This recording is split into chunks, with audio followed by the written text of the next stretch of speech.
17 سالہ جرنیل محمد بن قاسم کی داستان و شجاعت، قسط نمبر 17، حصہ دوم، پرجوش مجاہدین۔ محمد بن قاسم نے درمیانی فاصلہ طے کر لیا تھا اور سمندر کے کنارے پر اس جگہ پہنچا جہاں مسلمانوں کے جہاز آ کر رکے تھے۔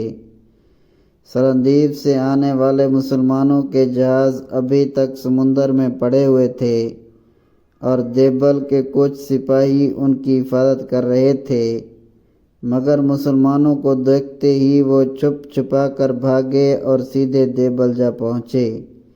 انہوں نے بھی مسلمانوں کے متعلق نہایت مبالغہ آمیز خبریں بیان کی اور ان خبروں کو سن کر اہل دیبل اور بھی ڈر گئے تھے۔ اب رات کو دیبل کی ایک طرف آگ روشن کی جانے لگی اور سارا دن تمام لشکر مسلح رہنے لگا۔ عیسائیوں کی طرح ہندو بھی مسلمانوں کو معقوف الفطر انسان یا جن سمجھتے تھے۔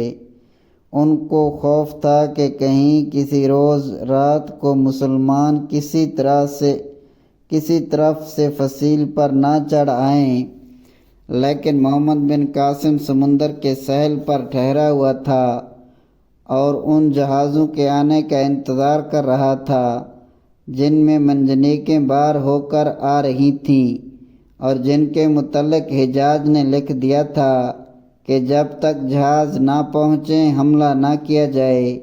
محمد بن قاسم نے یہاں دور دور تک چل پھر کر ایک نقشہ تیار کیا اور ایک خط کے ساتھ حجاج کی خدمت میں بھیجا۔ وہ رات کے وقت دیبل کا قلعہ، اس کی فصیل کے چاروں طرف کا میدان سب دیکھ آیا تھا اور نقشے میں سب کچھ درج کر دیا تھا۔ مسلمان نہایت بے صبری سے جہازوں کے آنے کا انتظار کر رہے تھے۔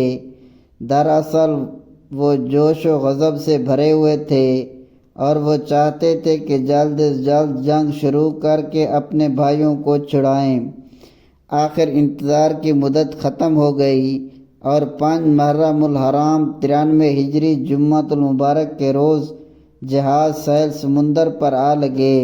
مسلمان بے حد خوش ہوئے اور فرط مسرت سے مسرور ہوتے ہوئے جہازوں پر سے منجنیقیں اتارنے لگے۔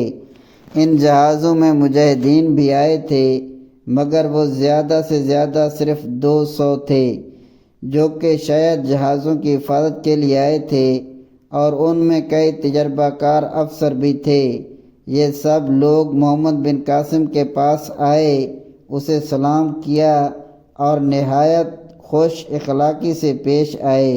انہوں نے حجاج کا خط دیا اور محمد بن قاسم نے اسے کھول کر پڑھنا شروع کیا۔ اس میں لکھا تھا: اے میرے عزیز بھائی، بعد حمد و صلوات کے واضح ہو کہ میری اور تمام مسلمانوں کی نگاہیں تم پر اور تمام لشکر پر لگی ہوئی ہیں۔ فتح کی دعائیں مانگی جاتی ہیں۔ یقین ہے کہ خدا ہماری دعاؤں کو قبول کر کے فتح عطا فرمائے گا۔ منجنیقیں تمہارے پاس پہنچ رہی ہیں، ان کو درست کرا کر لشکر کے آگے رکھو اور ان کی کافی حفاظت کرو۔ جب تم دیبل کا محاصرہ کرو تو لشکر کو حسب قاعدہ مقدمہ، ساقہ، میمنہ، میسرہ اور قلب میں تقسیم کر دو اور لشکر کے ہر ٹکڑے پر تجربہ کار اور بہادر اشخاص کو افسر مقرر کر دو۔ میں عبد الرحمن بن سلم القلبی اور سفیان البروق، مشاج بن نویہ اور خرم بن مغیرہ کو تمہارے پاس بھیج رہا ہوں۔ یہ وہ بزرگ ہیں جنہوں نے اپنی زندگیاں راہ خدا میں وقف کر دی ہیں۔